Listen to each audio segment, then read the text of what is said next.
Hello everyone, চলে এসেছি সরস্বতী পুজোর ব্লগ নিয়ে। তো আজকে আমরা যাচ্ছিলাম আমার দিদিদের কলেজে। তো চলো ভেতরে ঢোকা যাক। তো দেখতেই পাচ্ছ আমরা ঢুকে গেছি ভেতরে, আর সামনেই মণ্ডপ করা রয়েছে সরস্বতী মার।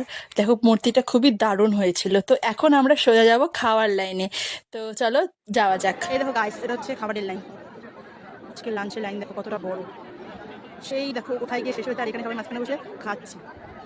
আর আমরা হচ্ছে এখানে আছি, যে আমার বন্ধু আর আমার দিদি, এই যে আমার একটা দাদা, এটা একটা দিদি। ইন্ট্রোডিউস করানো যাক, এটা আমার বর্দি, এটা ছিল সঙ্গীতা দি, এটা ছিল সাহেব দাদা, অ্যান্ড আমার ছোটদি আর মৌসুমি।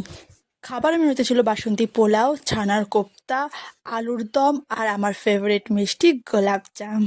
এবার চলে যাবো আমরা চাটনি পাপড়ের সাইডে। তো এখানে দেখতে পাচ্ছ দাদাটা একাই দু হাত দিয়ে সার্ভ করছিল সবাই। এবার দেখে নাও আমার প্লেটটা আমি নিয়ে বসে পড়েছি, আর লাস্টে ছিল চাটনি আর পাপড়। অ্যান্ড এখানে দেখো আমরা সবাই একটা সাইড হয়ে বসে পড়েছিলাম খাওয়ার জন্য। তো আমার লুকটা সবাই দেখে নাও, আমি পরেছিলাম একটা 8 পৌরের শাড়ি, আর এটা আমি একাই পরেছিলাম গাইস। তো